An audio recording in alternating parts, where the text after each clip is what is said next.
Let me ask you something. What if you could raise $14 million of private money without begging or chasing or convincing anyone? What if investors came to you because they trusted your process, your deal, and you? Well, that's exactly what today's guest, Glenn Yaney, has done.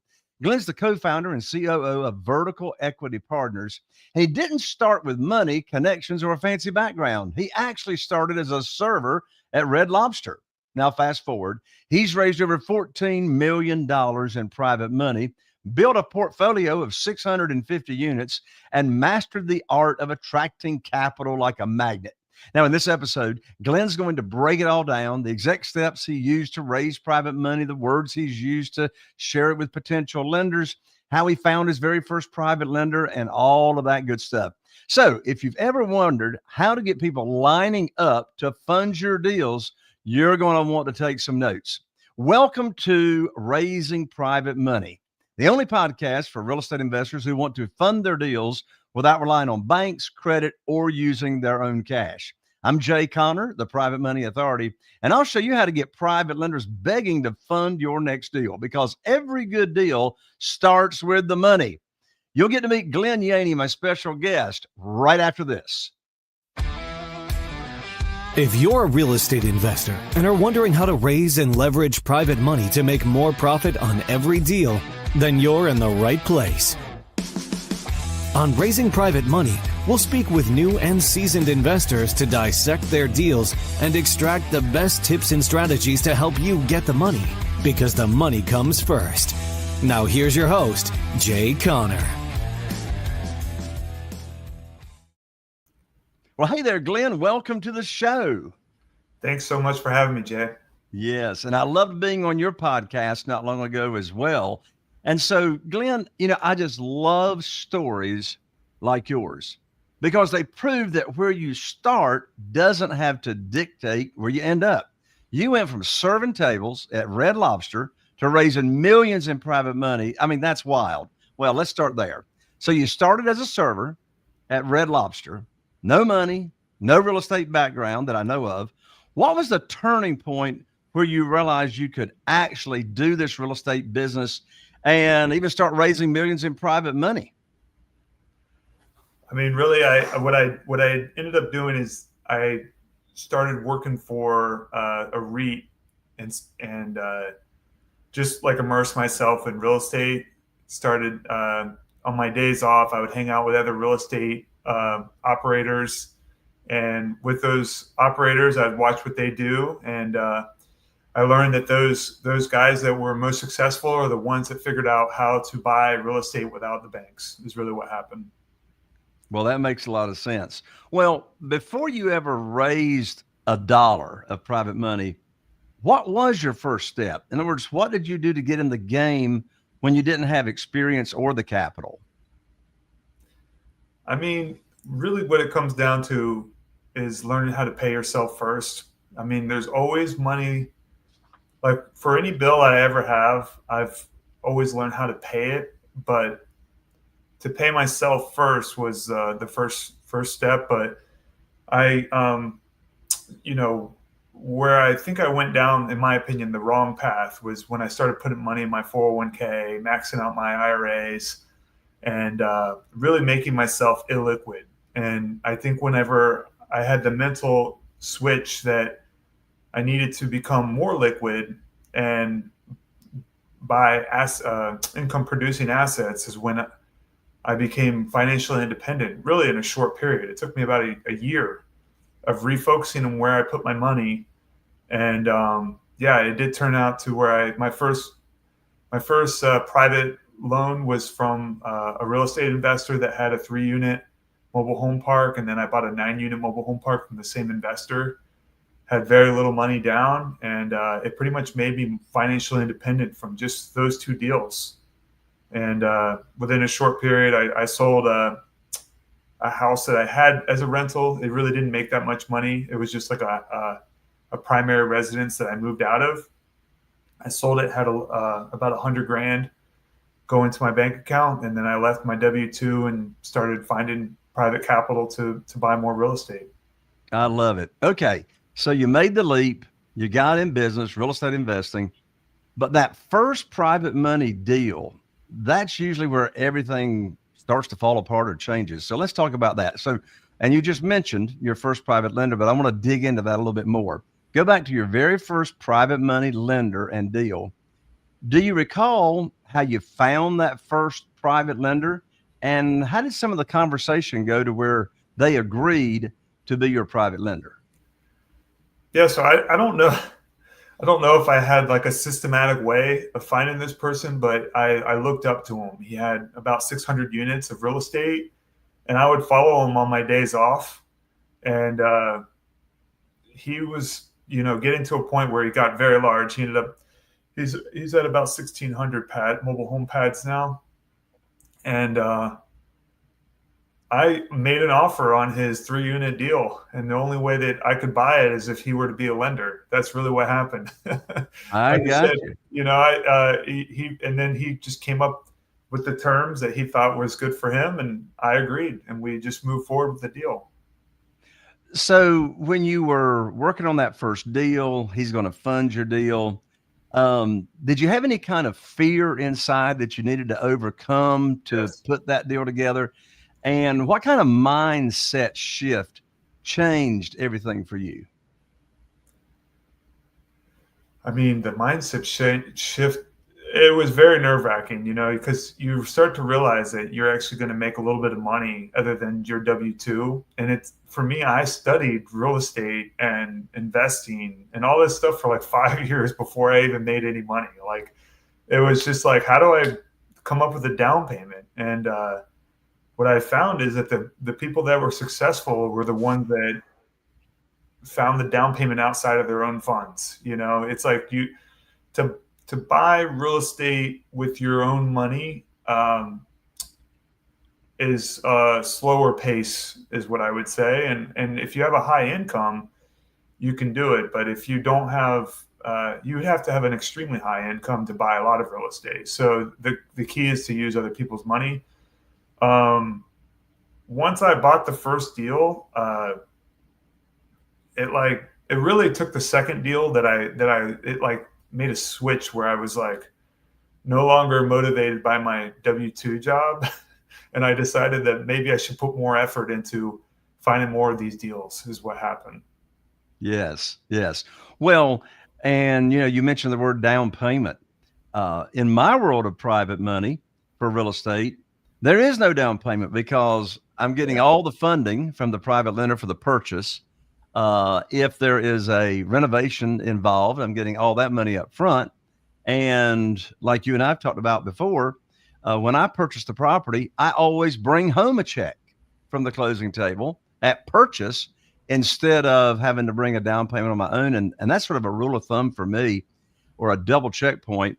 When I'm buying a property with all cash, private money, and there's a renovation involved, if I can't bring home a sizable check from that closing table, I'm paying too much for the property. That's just a nice little double check. So you got that first deal, you mentioned the second deal, and now as you start to scale your business, it's about building a system, something that is repeatable. So I want to dig into your process that you use now, because raising $14 million in private money just does not happen by accident.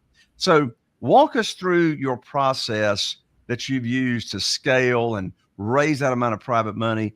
How do you find, or how did you find potential private lenders to get that much funding? How did you approach them? How do conversations go? How do you close the deal? Just that overall envelope.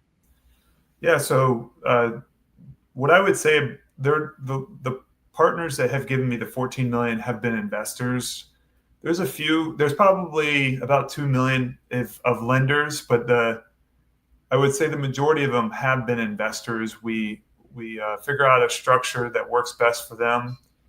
And what I would say, the biggest part that I've had a mentor who's very successful, has about 20,000 doors.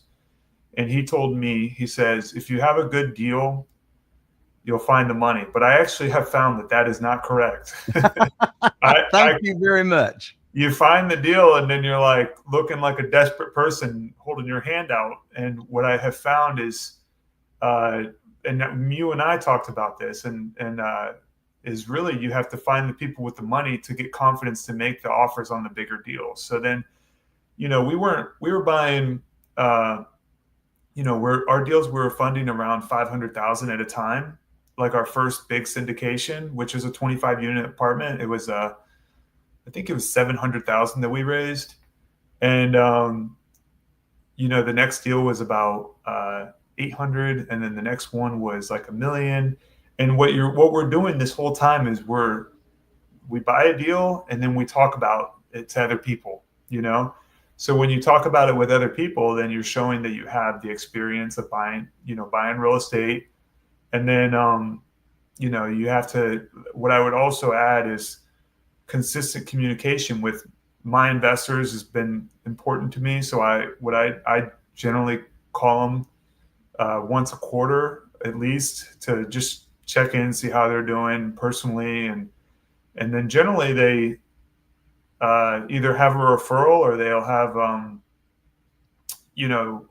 more money to invest. And then sometimes even in those conversations, you question like, are they upset or not upset? But then by the end of it, you kind of know like where they're at, and you know what to do better in the future. So like if you have that question, it's like maybe it's somewhere to improve. So it's just constantly improving with communication. I like to have a good software as well to have a good forward-facing brand, to have people be able to log in, pull up their K1s or 1099s, and have a something. The easier it is for the investor, the more likely they are to give more money. Sure. Makes perfect sense. Now, what advice would you give to someone that doesn't have, a track record yet in real estate investing? What are some ways that they could build credibility so quickly, so potential private lenders might take them seriously? I mean, so what I did is I aligned myself with people with more experience than me, and really what it started with was I would follow them, and then when I started raising capital, it was more of like introducing the capital person with the person I was following. So it turned into where it was kind of connecting them that way. And then what I continue to do is maintain those relationships, talk about the investment, because what I can tell you is that there's a limited amount of capital per person, of course. So they want to give you as much as they're comfortable with, of course. So, and also buying mobile home parks is like kind of like exciting. So like there's a part of it that they want to hear about. And from my side is they want to hear about the deal. Like they want to hear what they're doing. They don't want to go out there and knock on doors or post notices or talk to the contractors or deal with the septic tanks that we deal with. But at the same time, they want to know what is happening just because that's why they gave you the money. I think that there's some kind of interest in investing in real estate and they want to know what's happening. So I generally, talk about the investment and not be afraid to kind of give a little bit more than what you would be afraid of telling somebody. You're like, okay, well, is there something going wrong with the deal? Yeah, there's a little bit of that happening. We ended up finding a $40,000 septic tank at this property that we had to replace immediately, but we're taking care of it. It's working, we're working through it and it'll be resolved within a couple months, and that's the reality of what was happening. It's just giving details of the deal to let the investor feel a part of the journey as well. I love it. Well, you've raised millions and millions in private money. What are some of the secrets or strategies that you've used that turns a one-time private lender into repeat lenders wanting to give you more money to invest and they want to keep, funding more deals? Yeah, I would say consistency and being very honest, like not being afraid to What I can tell you is if somebody tells me that that everything's okay and nothing ever goes wrong, it kind of puts up a meter, like where I'm like, there's something going wrong, and they're not telling me what the problem is. I think being communicating with them regularly, and not daily, but at the same time, when you do talk to them, just like, oh, this is what happens, and just communicating regularly. That's been the one thing. Explaining the vision, still always having the goal of like where you're going with it has been a big one. Even if the deal is kind of going sideways, which has happened, it says, okay, well, what did we buy this property for? We bought this piece of real estate in a good location. It's going to be good cash flow, and we're going to we're going to continuously improve it over time. We're offering affordable housing. And what does that affordable housing do? It gives people clean, safe, functional places to live. And you're going back to the core reason of why you buy mobile home parks. Mobile home parks, yeah, they do have good cash flow, but they also have the portion of affordability. You're buying or what we buy is pretty rough assets, and we're bringing them back to life for people to live in safely and comfortably in a clean home. So that's our main objective. Sure.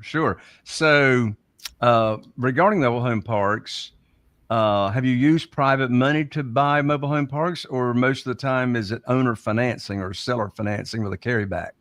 Yeah, I would say that if you're not going to be doing, unless you get to the larger mobile homes, but then it becomes very expensive, which we don't buy those. We buy the very smaller unit counts, 10 to 50 units. Private financing is the number one way to do it. You can't do it without private. I think we probably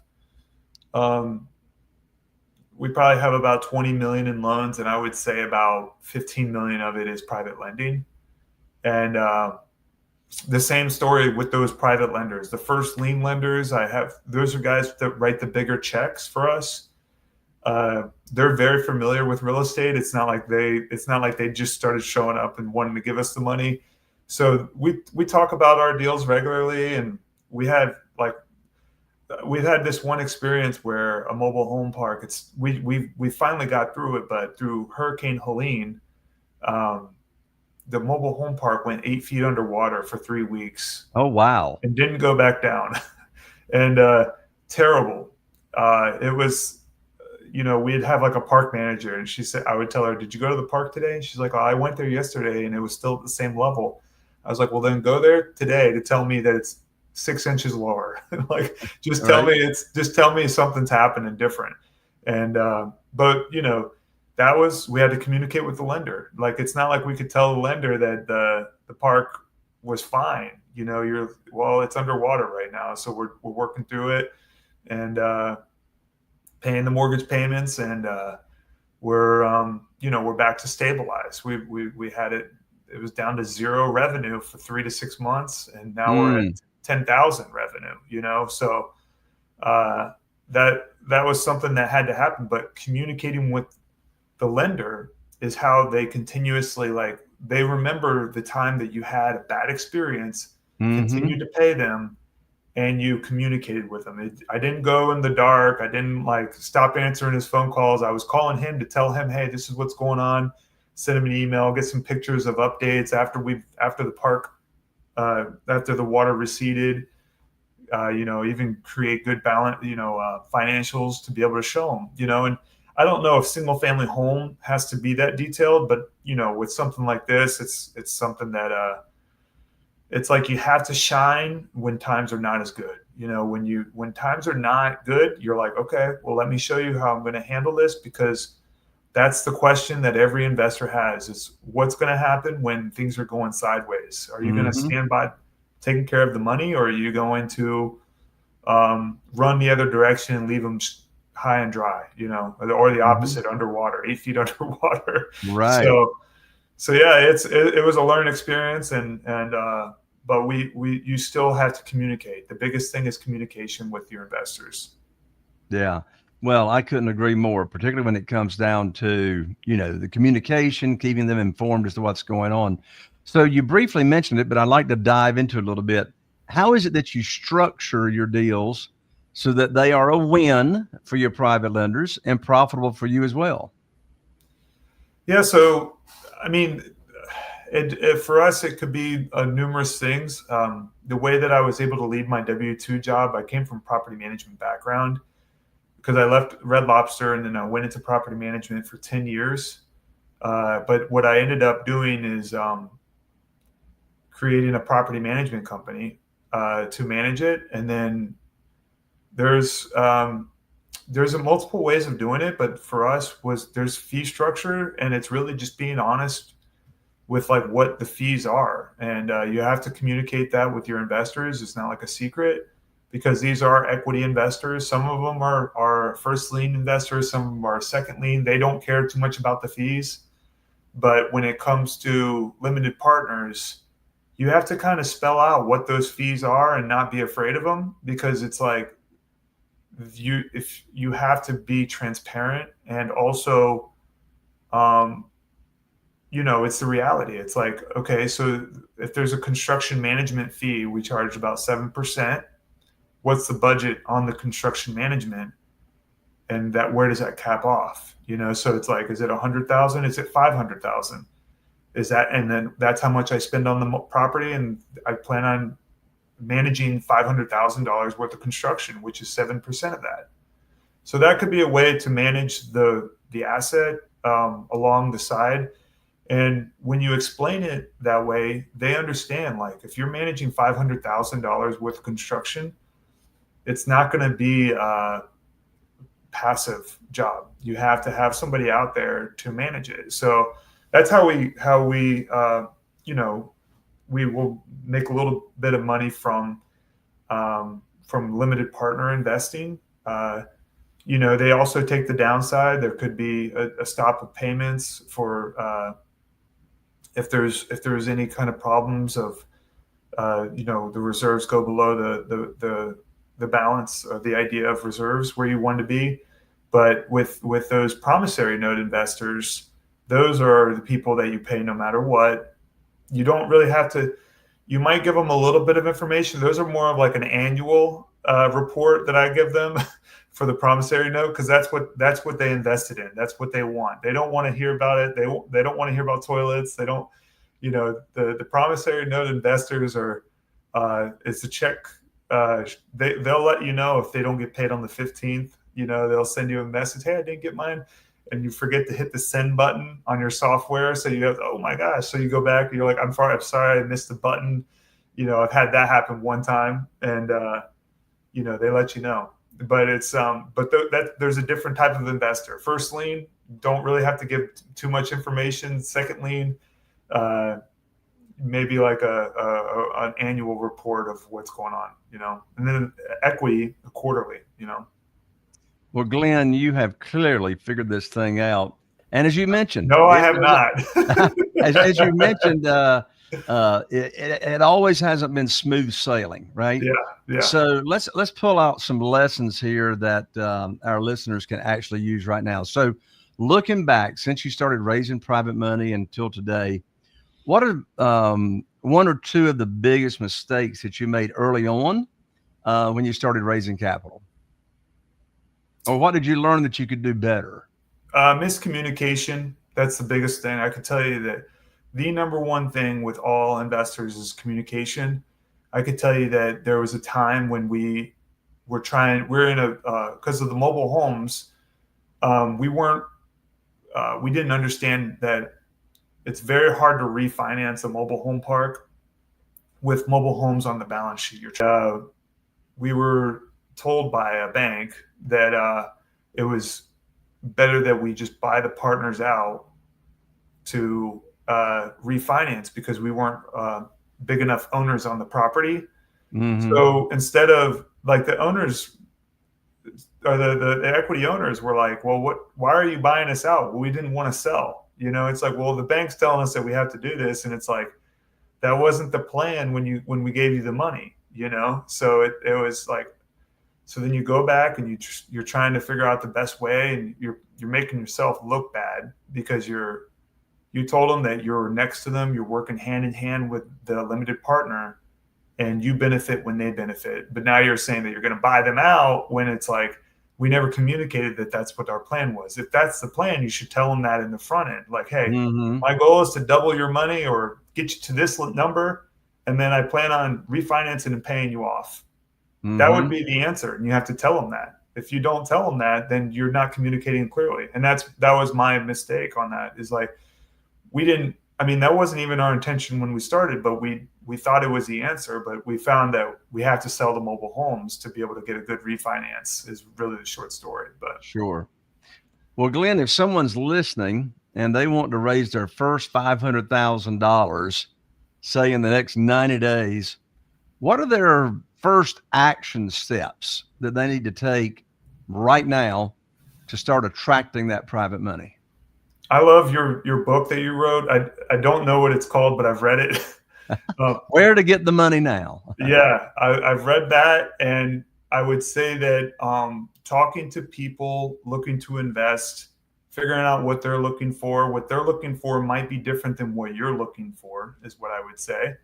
And the other thing I would also add is don't make it complicated.